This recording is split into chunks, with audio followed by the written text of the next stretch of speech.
Assalamualaikum warahmatullahi taala wabarakatuh. Waa ñi mami ñoo ñëwaat ak yeen doon leen ziar di leen nuyu di leen jox seen wàccuwaay bu baaxa baaxa baax. Waaw tay nak ñu fas yéene ñëwaat ak yeen ak beneen recette suñu cereeg mbuum. Suñu cereeg mbuum buumu ñebe daay. Waaw moom lañ leen fas yéene présenté tey. Léegi suñu présenté suñu cereeg mbuum dañuy teg suñu ndox. Waaw ba mu tàng tuuti après ñu dugal ci suñu ndawal raxas suñu ndawal ba mu set dugal ko ci. Waaw diigal ci ndawal bi. Digal ci ndawal bi ñu fas yéene def lépp rek ci biir sóob ko ci noonu. Léegi jëloon nañ suñu mbuum nag raxas ko ba mu set après def ci ndox mu tàng xooj ko. Waaw léegi dañoo fas yéene jël mbuum bi def ko ci biir cin bi di ko bàyyi nag ba mu baax.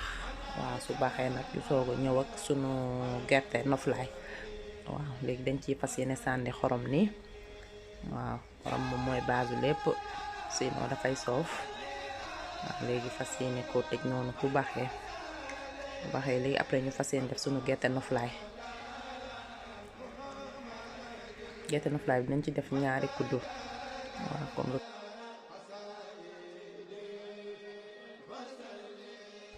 gerte noflaay.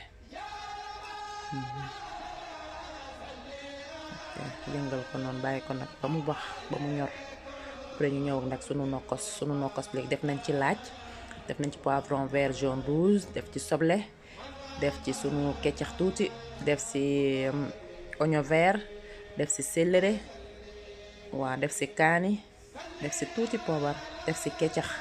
Waaw comme que cereeg mbuum la ñun dañ ci nokkosee tuuti keccax.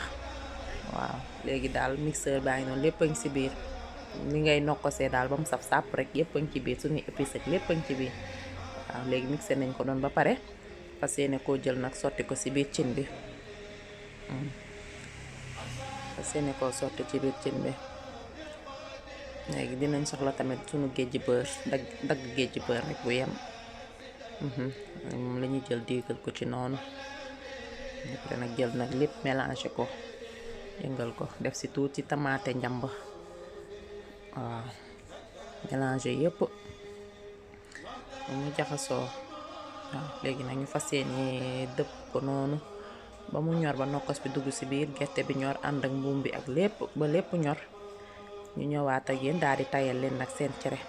Suñu cere tamit cere bi am na laalo dañ koy xooj buñ ko xoojee ba ci kanam après ñu ñëw tay ko fekk gerte bi gën a dal ñu tay ko ci kaw cin bi incha allah.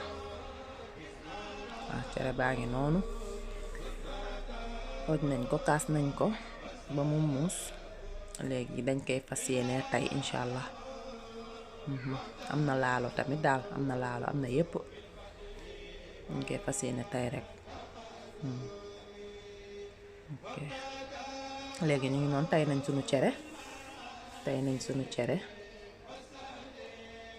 ñu xaar mu ñor léegi après bu ñoree ñu xippi ko après daal di leen di présenter daal di leen di taajal nag seen cereeg mbuum. Waaw léegi rek ñu ñëw ak yéen cereeg mbuum à la sénégalaise mu ngi noonu seen ñeexu cereeg mbuum a ngi noonu macha allah. Diw bi génn na ndawal bi ñor na nokkos bi ñor na saf sàpp. waaw wow liñ soxla woon yëpp jox nañu ko macha allah. Wow cere baa ngi noonu tay nañ ko ba pare parce que am na laalo. tay nañ sunu cere ba pare ñor na xomm. Waaw léegi rek ñu ñëw ak yéen nag daal leen yekkal nag seen cere mbuum. Waaw ca bokk waa ñi mami ñoo ñëw ak yéen nii di leen wax ne commencé nañ ci bismillahi rahmaani rahim àggale ko ci alhamdulilahi rabbil alamin. Sunu cere mbuum pare na. Waaw saf na neex na sunu cere ñor na. Waaw sunu ndawal ñor na cere mbuum daal lañ leen defal noonu macha allah ñu soxla woon ñëpp jox nañu ko. Waaw di leen wax nag di leen fàtte di abonné di aimer di partager sunuy vidéo. Waaw waa ñu mami. Waaw tey nag plat bi nag di ko yakkal nag sama rakk bopp Seydou ñaan yaay borom yaa ma commandé woon cere mbuum sa cere mbuum a ngi noonu. Waaw may ci ku la neex nga yàq ak ñoom fii ñoom Kaja ñoom Fatine ñoom jeew ñoom ñëpp. Waaw macha allah cere mbuum baa ngi noonu. Waaw di ci may nag Adja ay sa téere boobu. Waaw yakkal ko ci nag waaw suñu yaay jaar ñu ngi lay yàkkal cere mbuum baa ngi noonu su ngeen paree seen meewa ngi noonu waaw ngeen dégiste ba mu neex leen. ok nekk leen ci jàmm kontaan nañ ci yéen bu baax a baax a baax gis nañ seen taxawaay seen jàppale kontaan nañ ci ñëpp ñi ñuy seetaan ñëpp bàyyiwuñ kenn.